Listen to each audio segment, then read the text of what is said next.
नमस्कार हरि प्रेमियों, माइंडफुल भक्ति चैनल में आपका स्वागत है। हरि प्रेमियों, कैसे हैं आप? उम्मीद है आप सब अच्छे होंगे। आइए आज का प्रसंग शुरू करते हैं। आज का प्रसंग है श्रीमद् भगवत गीता अध्याय 6। हरि प्रेमियों, वीडियो को अंत तक ज़रूर देखना। अगर आप चैनल पर नए हैं तो प्लीज़ सब्सक्राइब करें और बेल आइकॉन को ज़रूर दबाएं ताकि आप तक हमारे सारे नोटिफिकेशन पहुंचते रहे। हरि प्रेमियों, आइए जानते हैं। वास्तव में श्रीमद् भगवत गीता का महात्म्य वाणी द्वारा वर्णन करने के लिए किसी की भी सामर्थ्य नहीं है, क्योंकि यह एक परम रहस्यमय ग्रंथ है। इसमें संपूर्ण वेदों का सार संग्रह किया गया है। जो मनुष्य शुद्ध चित्त होकर प्रेम पूर्वक इस पवित्र गीता शास्त्र का पाठ करता है, वह भय और शोक आदि से रहित होकर विष्णु धाम को प्राप्त कर लेता है। जो मनुष्य सदा गीता जी का पाठ करने वाला है तथा प्राणायाम में तत्पर रहता है, उसके इस जन्म और पूर्व जन्म में किए हुए समस्त पाप निसंदेह नष्ट हो जाते हैं। जल में प्रतिदिन किया हुआ स्नान मनुष्यों के केवल शारीरिक मल का नाश करता है, परंतु गीता ज्ञान रूप जल में एक बार भी किया हुआ स्नान संसार मल को नष्ट करने वाला है। जो साक्षात कमलनाथ भगवान श्री विष्णु जी के मुख कमल से प्रकट हुई है, उस गीता जी का भली भांति गान करना चाहिए। अन्य शास्त्रों के विस्तार से क्या प्रयोजन? जो महाभारत का अमृत सार है तथा जो भगवान श्री कृष्ण के मुख से प्रकट हुआ है, उस गीता रूप गंगा जल को पी लेने पर पुनः इस संसार में जन्म नहीं लेना पड़ता। हरि प्रेमियों, आइए 6वां अध्याय आरंभ करते हैं। श्री भगवान जी बोले, जो पुरुष कर्म फल का आश्रय न लेकर कर्म करने योग्य कर्म करता है, वह सन्यासी तथा योगी है, और केवल अग्नि का त्याग करने वाला सन्यासी नहीं है तथा केवल क्रियाओं का त्याग करने वाला योगी नहीं है। हे अर्जुन, जिसको सन्यास ऐसा कहते हैं, उसी को तू योग जान, क्योंकि संकल्पों का त्याग न करने वाला कोई भी पुरुष योगी नहीं होता। योग में आरूढ़ होने की इच्छा वाले मननशील पुरुष के लिए योग की प्राप्ति में निष्काम भाव से कर्म करना ही हेतु कहा जाता है। योगारूढ़ हो जाने पर उस योगारूढ़ पुरुष का जो सर्व संकल्पों का भाव है, वही कल्याण में हेतु कहा जाता है। जिस काल में न तो इंद्रियों के भोगों में और न कर्मों में ही आसक्त होता है, उस काल में सर्व संकल्पों का त्यागी पुरुष योगारूढ़ कहा जाता है। अपने द्वारा अपना संसार समुद्र से उद्धार करे और अपने को अधोगति में ना डाले, क्योंकि यह मनुष्य आप ही तो अपना मित्र है और आप ही अपना शत्रु है। जिस जीवात्मा द्वारा मन और इंद्रियों सहित शरीर जीता हुआ है, उस जीवात्मा को तो वह आप ही मित्र है, और जिसके द्वारा मन तथा इंद्रियों सहित शरीर नहीं जीता गया है, उसके लिए वह आप ही शत्रु के सदृश शत्रुता में बरतता है। सर्दी, गर्मी और दुख सुख आदि में तथा मान और अपमान में जिसके अंतकरण की वृत्तियाँ भली भांति शांत है, ऐसे स्वाधीन आत्मा वाले पुरुष के ज्ञान में सच्चिदानंद घन परमात्मा सम्यक प्रकार से स्थित है, अर्थात उसके ज्ञान में परमात्मा के सिवा अन्य कुछ है ही नहीं।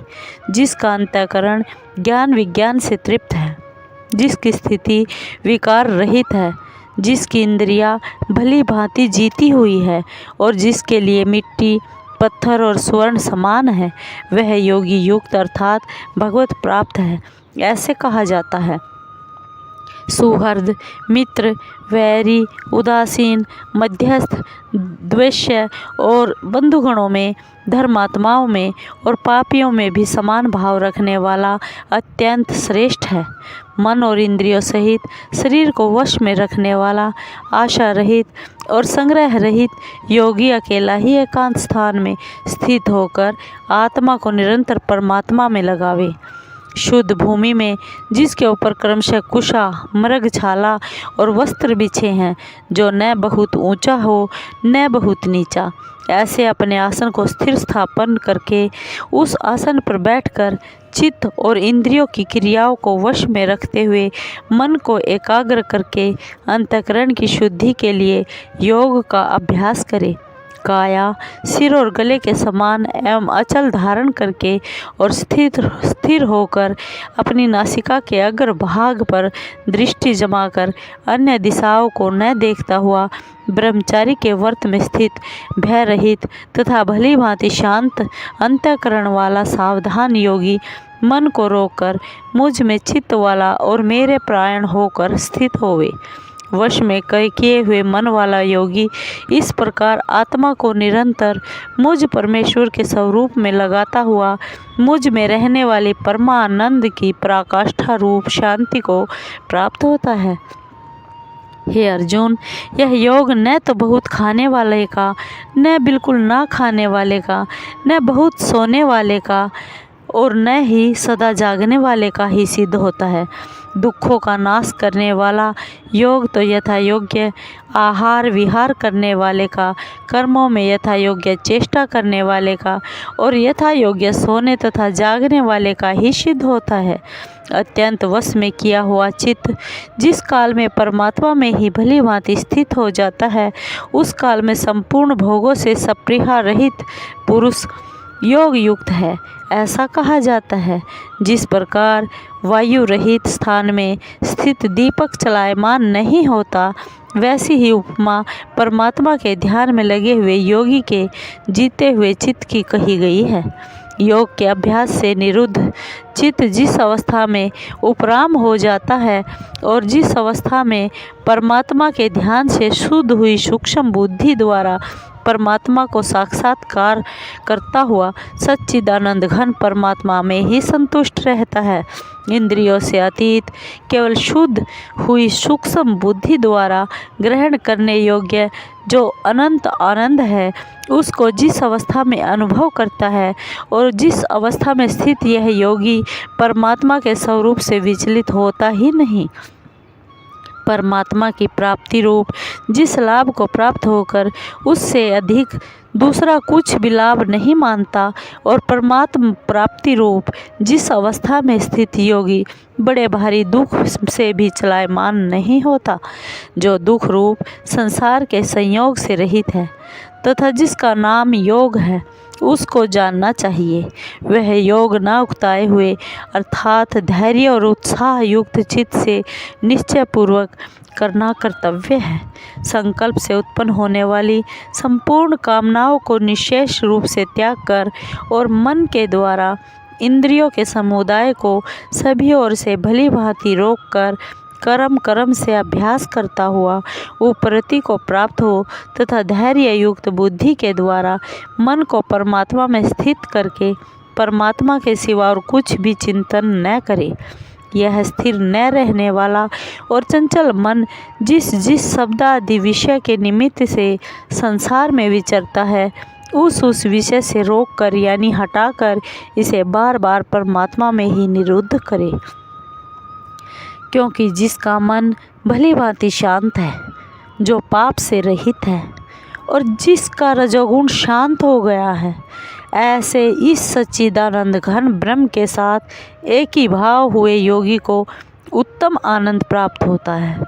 वह पाप रहित योगी इस प्रकार निरंतर आत्मा को परमात्मा में लगाता हुआ सुखपूर्वक पर ब्रह्म परमात्मा की प्राप्ति रूप अनंत आनंद का अनुभव करता है। सर्वव्यापी अनंत चेतन में एक ही भाव से स्थिति रूप योग से युक्त आत्मा वाला तथा सब में समभाव से देखने वाला योगी आत्मा को संपूर्ण भूतों में स्थित और संपूर्ण भूतों को आत्मा में कल्पित देखता है।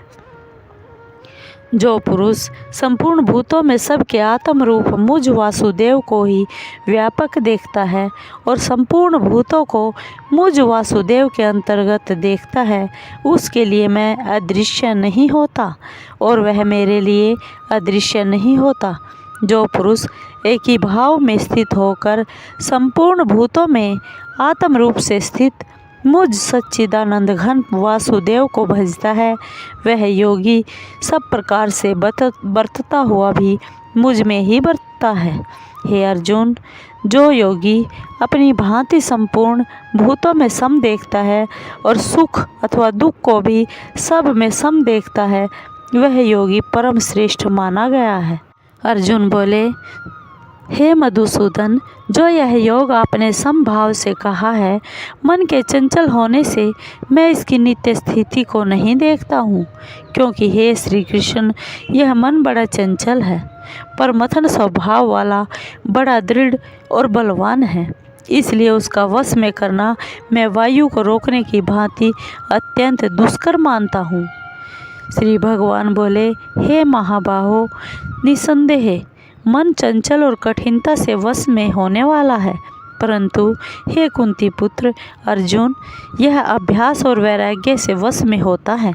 जिसका मन वश में किया हुआ नहीं है, ऐसे पुरुष द्वारा योग दुष्प्राप्य है, और वश में किए हुए मन वाले प्रयत्नशील पुरुष द्वारा साधन से उसका प्राप्त होना सहज है।